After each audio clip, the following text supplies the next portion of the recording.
పోనీయని చెట్లన్నీ ఏం బతకడానికి దారి లేదు. అలాగే బతుకుతున్నామండి. ఏం చేయం, చావలేక బతకలేక. మాది గుంజాలి, ఇదో ఎకరం అండి, అదే ఎకరం అండి, 2 ఎకరాలండి మొత్తం.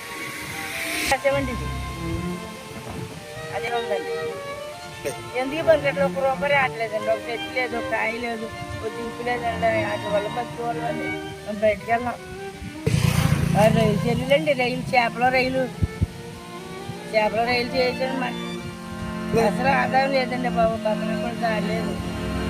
అవి నీరు ఎక్కిపోయండి, నీరు ఎక్కిపోయండి. మాకు వెనకాల మా ఎవడో అది లేడు, మొక్కలు దుక్కు లేదండి, మా గట్టిలో అది లేడు. అగో అయ్యా నేనేనండి తెలవాడు. ఒక కొడుకు చనిపోయాడు, కట్టుబడ్డ కొడుకు దించుకోవట్లేదండి. ఎవరు తీరడు, మాకు మొక్క దుక్కు లేదండి. ఎవడన్నా వెనకాల ఎవడు లేరండి మాకు. దేవుడు తప్ప, భగవంతుడు తప్ప ఎవడు లేరు.